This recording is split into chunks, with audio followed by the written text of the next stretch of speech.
3 businesses जो dominate कर रहे हैं अपना स्पेस, कंपटीशन बहुत मिनिमल है, मैनेजमेंट बहुत ऑप्टिमिस्टिक है और काफी स्ट्रॉन्ग पोजीशन में है कि वो अपना बिजनेस बहुत स्पीड से ग्रो कर पाए। एंड ये सारे बिजनेसेस ने इन्वेस्टर्स को रिसेंटली कुछ खास रिटर्न्स दे नहीं है, तो बहुत लोगों के हिसाब से ये बिजनेसेस बहुत अच्छी बाइज हो सकते हैं for the long term perspective.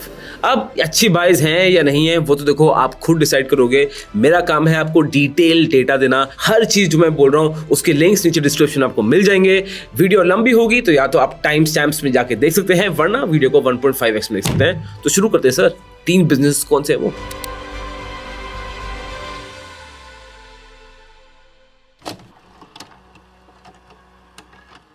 शुरू करते हैं पहली बिजनेस से, और ये बिजनेस की सर्विस मोस्ट प्रोबेबली आपने यूज की होगी जब भी आप ट्रैवल कर रहे होंगे डोमेस्टिकली या इंटरनेशनली। ये बिजनेस है DreamFolks service limited. DreamFolks service limited India का largest airport service aggregator platform है। बेसिकली इनका काम क्या है, जो उनको मेजॉरिटी ऑफ रेवेन्यू जहाँ से आता है कि ये एक पैसेंजर का ना एयरपोर्ट एक्सपीरियंस बहुत बढ़िया करना चाहते हैं। ये उसके लाउंजेस हैं, इनके पास बहुत टेक्नोलॉजी ड्रिवन प्लेटफॉर्म्स हैं to better that experience. But अब ड्रीम फोक्स क्या कर रहा है, इंडिया में डोमिनेट है, it's going on a global force and अब एयरपोर्ट्स के बाहर आ रहा है, अपने कस्टमर्स को चेंज कर रहा है, कस्टमर्स डिफरेंट टाइप के ला रहा है। एक बार आप सुनो, आपको काफी मजा आएगा। सबसे पहले बात करते हैं ग्लोबल फुटप्रिंट की। तो ड्रीम फोक्स का जो ग्लोबल फुटप्रिंट है एज ऑफ नाउ वो है over 850 airport lounges all over the world, more than 60 golf courses with in India and more than 800 golf courses internationally. ठीक है, तो यू गेट ये किस कस्टमर को टारगेट करना चाह रहे हैं। उसके बाद मीट एंड एसिस्ट सर्विसेज है, मोर देन 400 टच पॉइंट्स। फिर एयरपोर्ट ट्रांसफर फैसिलिटीज अवेलेबल है एट ओवर 150 टच पॉइंट्स। अब इनका एक बहुत स्ट्रेटेजिक मूव हुआ था टू एक्सपैंड, वो था कि इनका प्लाजा प्रीमियम से इन्होंने अपनी पार्टनरशिप को और ज्यादा स्ट्रेंथन कर लिया। Plaza Premium is the world's largest airport lounge network, world's largest airport lounge network, जिनका टारगेट क्या है, they deliver premium hospitality services on mostly all the international hubs. अब जब इनसे किया है, just because this partnership getting stronger, DreamFolks को 100+ lounges का एक्सेस मिलता है एंड F&B आउटलेट्स का, की ग्लोबल एयरपोर्ट्स अब ड्रीम फोक्स के पोर्टफोलियो में आ जाते हैं। उसके ऊपर जो ड्रीम फोक्स की मैनेजमेंट बहुत ऑप्टिमिस्टिक है कि आने वाले 5 साल में they want to target the South East Asia and the Middle East market over the next 5 years। According to them that's a very booming market. वो एक ऐसी जगह है जिसके चलने की पॉसिबिलिटी बहुत हाई है, बिकॉज वहाँ कस्टमर्स का एक लार्ज बेस है, वैल्यू कॉन्शियस है, aspirational young digital native consumers हैं। तो for DreamFolks they are saying this is one of the ideal things for us. अब इज दिस ओनली थिंग? नहीं, अब बात करते हैं ये क्या क्या डिफरेंट वेंचर्स कर रहे हैं। And I am just telling about in 2024 and 25 में क्या क्या डिफरेंट चीजें की हैं। सबसे पहले बात करते हैं हाईवे डाइनिंग की, जहां पे ये सिर्फ एयरपोर्ट्स नहीं, हाईवेज पे, रोडवेज पे ये अपने डाइनिंग आउटलेट्स खोल रहे हैं and they have curated food and beverages experience for transit points in all major highways so that ये एयरपोर्ट्स के बियॉन्ड भी जाए। उसके बाद है कॉफी एट मॉल्स, जहां पे they have more than 250 outlets leading brand के in to better the coffee experiences. Basically urban leisure spaces को, जो हाई एंड मॉल्स होते हैं, वहां पे they want to attract more customers. उसके बाद एक्सेस टू रिक्रिएशनल फैसिलिटीज, जहां पे they have more than 3000+ premium recreational facilities globally. इसमें आपके एयरपोर्ट में लाउंजेस आ जाते हैं, इसमें आपके बहुत हाई एंड वो लाइफस्टाइल शॉप्स आ जाएंगी, जैसे बहुत हाई एंड सलून्स आ जाएंगे, बहुत हाई एंड स्पाज आ जाएंगे, बहुत हाई एंड कॉफी शॉप्स आ जाएंगे, उस जोन में मैं बात कर रहा हूँ। उसके बाद है इनका पे एंड यूज फैसिलिटीज, जहाँ पे इन्होंने इसको बनाया एक इंटीग्रेटेड प्लेटफॉर्म में for premium travel and lifestyle. उसके बाद baggage wrapping and excess baggage support, ये सब कुछ दे रहे हैं। सो आप देख रहे हो ये कैसे कस्टमर को एंड टू एंड ये पकड़ना चाह रहे हैं। अब इनके बिजनेस मॉडल पर फोकस करते हैं। अब जो इनका मेन कस्टमर्स आते हैं ना, वो बैंकिंग ऑडियंस से आते हैं, बैंकिंग कस्टमर्स से आते हैं, जो क्रेडिट कार्ड इशूअर से जिनकी पार्टनरशिप है, बैंक से इनकी पार्टनरशिप है, नेटवर्क प्रोवाइडर्स से इनकी पार्टनरशिप है, फिर अलग से इनकी पार्टनरशिप एयरलाइन से भी है, ऑनलाइन ट्रैवल एजेंसी से भी है, एंटरप्राइजेस से हैं जो डिलीवर एयरपोर्ट एक्सपीरियंस प्रोवाइड करती हैं, लाइफस्टाइल सर्विसेज प्रोवाइड करती हैं, इन सब से इनके टाइप्स हैं। इसके साथ ही साथ ड्रीम फोक्स अपनी खुद की सर्विसेज भी ऑफर करता है through hybrid model, through omni channel model, through flexible model, जहां पे एक कस्टमर ड्रीम फोक्स से डायरेक्टली कनेक्ट हो सकता है।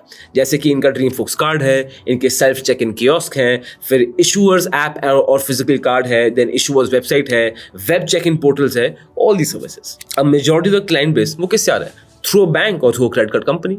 तो अगर आपके पास कुछ कार्ड वगैरह होगा, आप जाएंगे, आपको लाउंज एक्सेस होगा, आप उसको यूज कर लेंगे। अब मैनेजमेंट इसको रिकॉग्नाइज करती है एंड आगे जाके ना वो अपना क्लाइंट बेस को और डाइवर्सिफाई करना चाहती है कि वो एक चीज पे टिके ना रहे। एज ऑफ नाउ अगर मैं क्लाइंट डाइवर्सिफिकेशन ग्रोथ की बात करूंगा तो they have added 40 new enterprise and banking clients in FY 2025.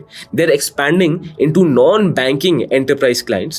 They have established a dedicated enterprise client team. Basically इनका एक नेटवर्क इफेक्ट हो रहा है जहां पे each new client enhances the platform utilization and engagement. दूसरी तरीकों से ट्राई कर रहे हैं। जो पूरा इनका बिजनेस मॉडल है, एसेट लाइट है, हाईली स्केलेबल है, डिजिटल फर्स्ट ब्रांड्स है, उसके ऊपर अगर ये ट्रैवल, टेक्नोलॉजी और लॉयल्टी सेक्टर्स में if they have strong wins और प्रीमियम मार्केट में अपने आप को अच्छे से पोजीशन कर रहे हैं, देन इनके पास सेक्टर की टेलविंड्स भी बहुत मैसिव आ जाती हैं और इनके पास मेजर सर्टिफिकेशंस भी हैं। अब बात करते हैं इनके फाइनेंशियल एंड मार्जिन आउटलुक की। तो जो कंपनी का 5 ईयर प्लान है कि वो अपना रेवेन्यू 2.5x करना चाहते हैं एंड वो नॉन लाउंज सर्विसेज से 33% रेवेन्यू करना चाहते हैं, बिकॉज अभी इनका काफी कंसिडरेबल अमाउंट ऑफ रेवेन्यू इनका लाउंज सर्विसेज से ही आ रहा है। The company wants to diversify. उसके बाद ग्रॉस मार्जिन 2025 में इनका है 11.6%। मैनेजमेंट सिंह आने वाले 5 साल में 11 से 13% के बीच में ही रहेगा। EBITDA मार्जिन इस कंपनी का 2025 में है 7.9% एंड मैनेजमेंट सिंह आने वाले टाइम पे they expecting it to be again between 7 to 9%। And recently investors को कंप्लेन थी इस बिजनेस से कि यार आपका मार्जिन में बड़ा प्रेशर है, बट मैनेजमेंट सिंह जो वर्स था वो ओवर हो चुका है। अब नॉन लाउंज सर्विसेज जिसमें ज्यादा डाइवर्सिफाई करना चाहते हैं उसमें they are expecting higher margin from 2 to 15%। And एक और इंटरेस्टिंग बताऊं, इनकी employ cost rose to 10 crore year on year due to expansion. अब मैनेजमेंट बोल रही है but it's going to pay back within 4 to 5 years। So management is super optimistic. अब उससे पहले मैं सेकंड बिजनेस पे जाऊं, मेरे पास एक बहुत स्ट्रॉन्ग अपॉर्चुनिटी है स्पेसिफिकली फॉर पीपल जो चाहते हैं कि उनका पोर्टफोलियो कंपाउंड करे over the longer period of time and it gives them steady income और ज्यादा टाइम इन्वेस्ट करने की जरूरत ना पड़े।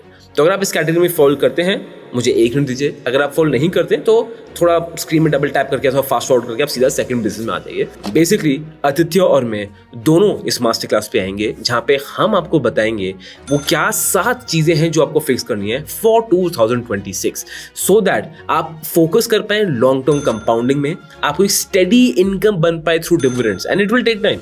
ये इमीडिएटली 2-3 सालों का गेम नहीं है, it will take time, but with the Indian growing economy आप सीधा ट्रैक पे आ जाओगे। We are going to tell you the 7 problems that you need to solve. So if you're interested for that, master class का नाम है Indian wealth breakthrough, details नीचे हैं, चेक इट आउट। अब जो सेकंड बिजनेस है sir, ये India में लीडर नहीं है, ये बिजनेस इंडिया का है और एक ग्लोबल लीडर है। मैं बात कर रहा हूं अबाउट सुप्रजीत इंजीनियरिंग। ये कंपनी ग्लोबल लीडर है इन कंट्रोल केबल्स। ये कंपनी is the world's largest control cable manufacturer जो 300+ मिलियन केबल्स अ ईयर बनाती है एंड इनका मेजॉरिटी ऑफ द रेवेन्यू इस बिजनेस का इधर से ही आता है। फिर इनका एक बहुत स्ट्रॉन्ग ग्रोइंग सेगमेंट है और उसमें ऑलरेडी ये 3rd लार्जेस्ट मेकर हैं ग्लोबली। ये सेगमेंट है ऑफ हैलोजन लैंप्स जहां पे they make more than 80+ million lamps a year. अगर थोड़ा और डिटेल में जाएंगे तो you will see they make mechanical control cables जो 2 व्हीलर्स में यूज होती है, ट्रैक्टर्स में यूज होती है, मेट्रोज में होती है, गार्डन कंस्ट्रक्शन में यूज होती है। एंड सीइंग इंडिया में इंफ्रा पे कितना फोकस हो रहा है, they come at a very critical position. उसके बाद ये halogen lamps in LED drop solutions में आते हैं। फिर है मेकाट्रॉनिक कंपोनेंट्स जैसे सीट लैचेस, आपके स्टीयरिंग लॉक्स, आपके हेडरेस्ट मैकेनिज्म्स। फिर आते हैं एडवांस इलेक्ट्रॉनिक्स एंड एक्चुएटर्स में जहां पे आपके digital clusters, linear and seat actuators, electronic throttles, braking systems, ये सब कवर होता है। अभी आपको एक एक करके सब समझाएंगे। लीडरशिप की बात करते हैं, इस बिजनेस का 80% शेयर है इंडिया के 2 व्हीलर केबल मार्केट में एंड ये आपको इनसे समझ आ जाएगा कि इनके इतने स्ट्रॉन्ग रिलेशनशिप्स हैं with Hero MotoCorp, TVS, Bajaj, Honda, Maruti Suzuki, Tata Motors, Mahindra, BMW, Volkswagen, Piaggio and they supply cables across 3 wheelers, 2 wheelers, passenger vehicles, off highway vehicles, commercial vehicles and aftermarket segments हर जगह। Now company already has a global footprint. अब ये इसको और बढ़ाना चाह रहे हैं। मैं आपको स्ट्रेटेजिकली बता दूं कि स्ट्रैटेजी क्या है। अभी रिसेंटली इन्होंने अक्वायर किया है Stahlschmidt cable systems and I am trying my level best to pronounce this. अब ये एक वेल नोन जर्मन मैन्युफैक्चरर है of light duty cables that supplies to top global customers. Because of this, they have a low-cost manufacturing in Morocco, a strong engineering and sales team in Germany, and export connections to China and Canada. और यहाँ पे आप देखेंगे interesting data already किस level से इनका global market बढ़ा है, जहां पे 2011-2012 में ग्लोबल मार्केट वाज ओनली 10% और वही चीज 2025-26 के फर्स्ट क्वार्टर में has reached upwards of 60%. That itself is crazy growth, right. दूसरी चीज, कंपनी अपनी डाइवर्सिफिकेशन में बहुत ज्यादा काम कर रही है बिकॉज कंपनी रियलाइजेस दिस. इनका बहुत मेजॉरिटी बिजनेस आता है केबल से, फिर आता है एलईडी लैम्प से, जिसको ये और डाइवर्सिफाई करना चाह रहे हैं. तो अगर मैं बात करूंगा इस कंपनी की growth from 2015 to the first 9 months of 2025, ठीक है, तो आप देखोगे बिजनेस सेगमेंट्स में टू व्हीलर्स इनका 29% है, ऑटोमोटिव जो 3 wheelers, passenger vehicles, commercial vehicles, that is 38%, non auto is 15%, aftermarket 18%, and जो इनका एक्सपोर्ट प्रेजेंस है वो इज ग्रोइंग स्टेडली. वो तो मैंने अभी आपको डेटा दिखाया.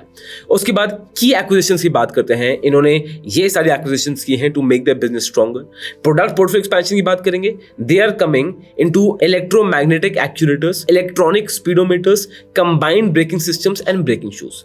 As you can see here, ये अब डिफरेंट चीजों में आ रहे हैं सो दैट ये आगे बढ़ पाए, बिजनेस और बढ़ा पाए. और इसमें एक और बहुत आपको इंटरेस्टिंग चीज बताता हूं.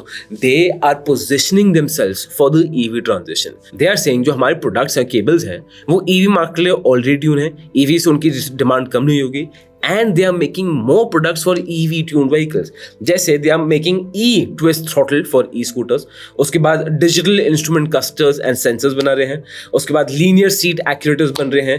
Composite braking systems बन रहे हैं. So this is how the company is diversifying even more. और कंपनी का बहुत heavy focus R&D में रहता है because ये business research and development का ही है, जहाँ पे कंपनी का बैंगलोर में सेंटर है with more than 150+ engineers जो which are working like crazy for R&D and digital clusters.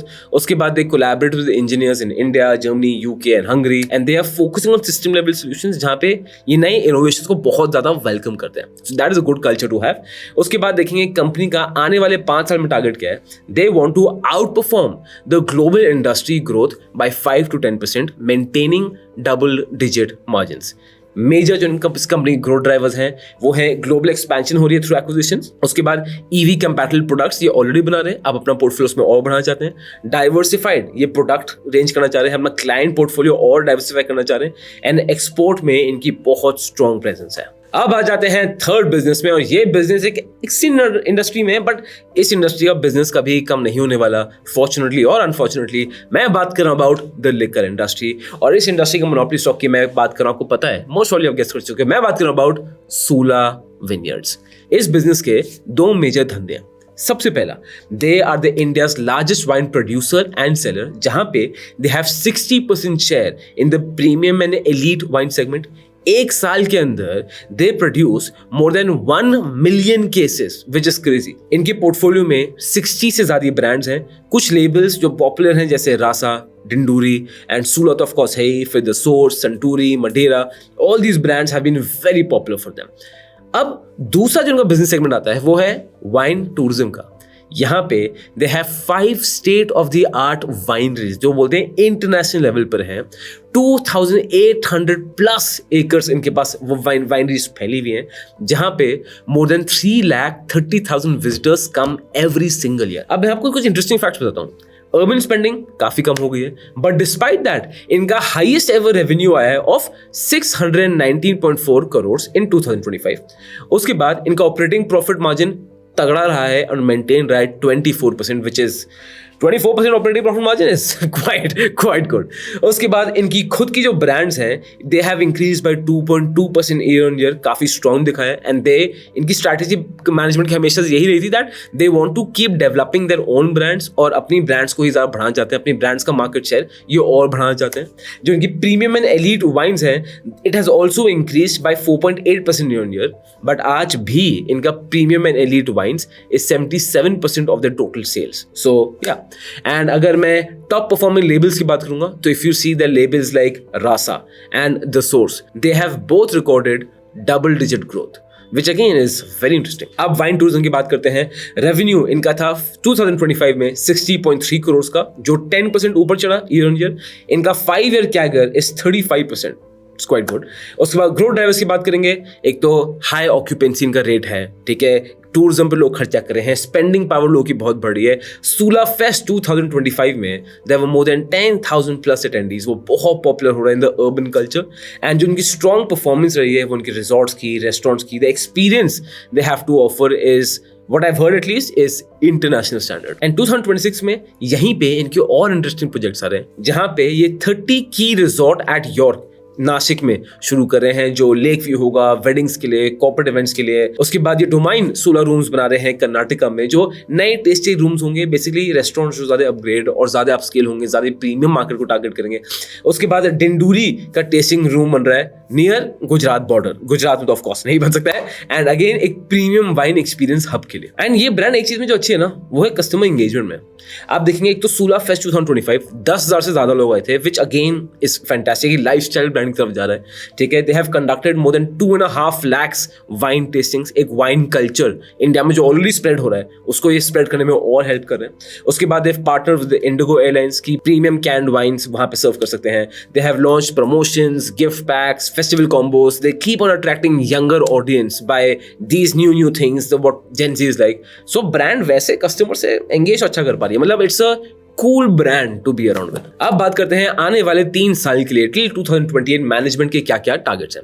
सबसे पहले नए प्रोडक्ट्स की बात करेंगे तो they are saying they want to launch at least 1 new wine every year starting 2026। Second, ये 1 मिलियन लीटर्स की कैपेसिटी एक्सपैंड करना चाहते हैं by 2026 with 33% lower capital use, again tall claims. उसके बाद मार्केट रिसर्च की बात करूंगा, then they want to expand to more premium brands and to more states, जैसे आंध्र प्रदेश में दे वांट टू एक्सपैंड। फिर वाइन टूरिज्म के लिए they want to open new tasting rooms, जैसे हम डिस्कस किया। ब्रांड अवेयरनेस जो और बढ़ाना चाहते हैं, ऐसे कैंपेन्स और करना चाहते हैं टेस्टिंग्स के, फेस्टिवल्स के। एंड स्ट्रैटेजिक इन्वेस्टमेंट्स के लिए they are open to explore और टू अक्वायर और to partner with different brands in the alcohol space. Management guidance की बात करते हैं तो they are expecting operating margins to rise by 200 basis points in the second half of FY 2026. उसके बाद management expects a healthy operating profit growth in 2026 and अब कोई explicitly management ने कोई revenue target नहीं दिया, but ये बोला है कि इनका focus profitability और operational strength में बहुत strong रहेगा। अब आते हैं फाइनेंशियल्स। तीनों कंपनी के आपको फाइनेंशियल्स देख रहे हैं। ऑफ कोर्स ये फाइनेंशियल्स को आप कंपेयर नहीं कर पाओगे बिकॉज तीनों companies completely different business models में हैं। एंड या so these were the 3 monopoly businesses. This content is only for education purposes. We do not provide any buy or sell recommendations. Please do your own research before making an investment decision. All the companies mentioned in the content have no association with us until mentioned otherwise in the video itself.